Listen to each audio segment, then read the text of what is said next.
If by churning the shoreless ocean of nectar, one attains the incomparably sweet essence of all nectar, that nectar will taste very bitter to those who touch the splendor of the lotus feet of Lord Krishna, who now displays his transcendental form as Lord Gaurahari.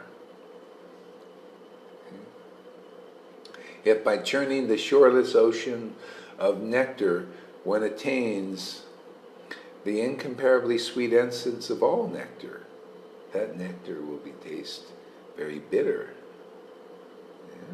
compared to... So humbly thinking oneself lower than a blade of grass, natural gentleness and charm, speaking words as sweet as nectar, and spitting at the insignificant sense gratification of this world, disinterest in the affairs of this world, and overwhelming love for Lord Hari are the transcendental virtues of the devotees of Lord Gaur. Worship millions of exalted spiritual masters if you wish. Study millions of Vedic literatures if you wish. But no, it is they who have attained the merciful sidelong glance of Lord Caitanya who will understand the great secret that is pure love for Lord Krishna. And so that's really the essence. There are many spiritual masters out there, but who really understands this love for Lord Krishna out of them? Hundreds, thousands. It's no different. It was also back then. Same Maya rolls around, same kind of situations. That's why these verses are here. They're relatable to now. You see, that's why I say worship hundreds. People think, I'm attached to my spirit, I'll never give up. Well, worship hundreds of them if you want. But you'll never know what the nectar of love for Lord Krishna is, because they don't know, therefore you won't know. So you can be as emotionally attached to you. I'll never get, well, don't give them up, man. Don't get chiksha somewhere else, But if they don't taste the nectar of love for Lord Krishna, then you won't taste it either. I guess maybe you're not greedy enough. Look at Bali Maharaj. His spiritual master was here holding him back from the Shuddha Bhakti connection. No, don't do this. He had a materially motivated guru. I mean, you don't think many are like that? Come on. Why would anybody take the position as your savior unless they're a little bit, off? If I'm taking vows and I can't do the job and I don't see if, that's why I point out, I say, hey man, is this principle working here? I would be dishonest taking such a position of taking vows. I'd have to twist up the philosophy, don't I? I have to say, well, I'm a guru because, it says you're supposed to be a spiritual master and we got to keep the movement going and see where does it say you got to keep the movement going by being a savior for people when you can't save them?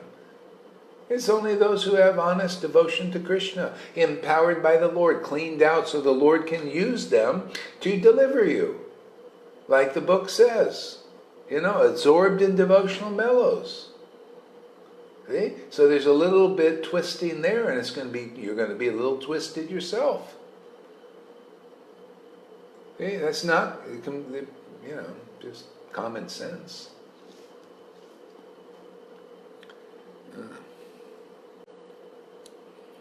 Let renunciation multiplied millions of times. Let millions of virtues beginning with peacefulness, sense control, tolerance, and friendliness be multiplied millions of times. I think he's a little exaggerating here,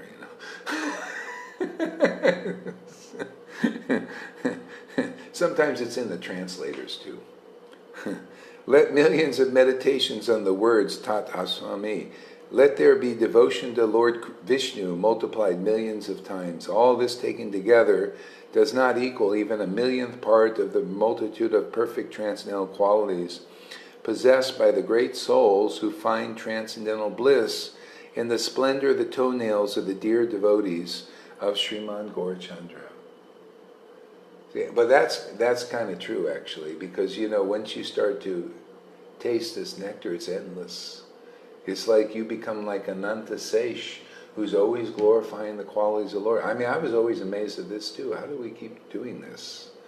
You know, more and more, better, deeper, you know. Just, this is it. Either just unlimited comes from that. Whereas if you don't have this thing, it's always kind of the same old classes.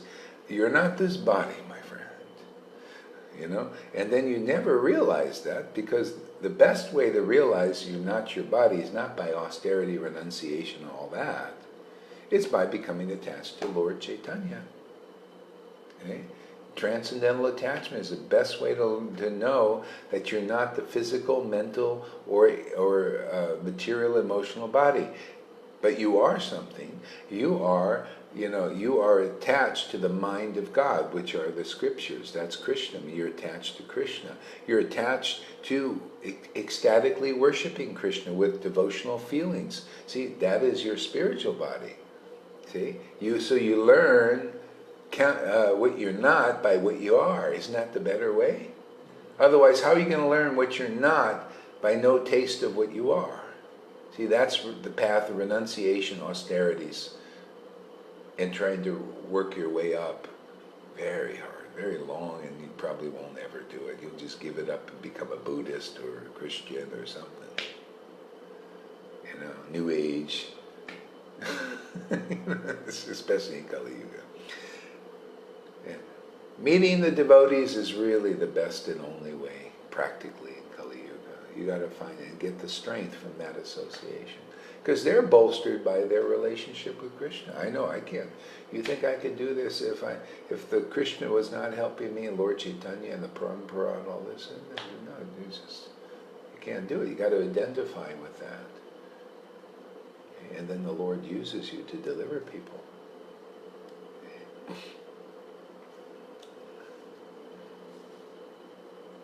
They don't want to give up their comfort zone.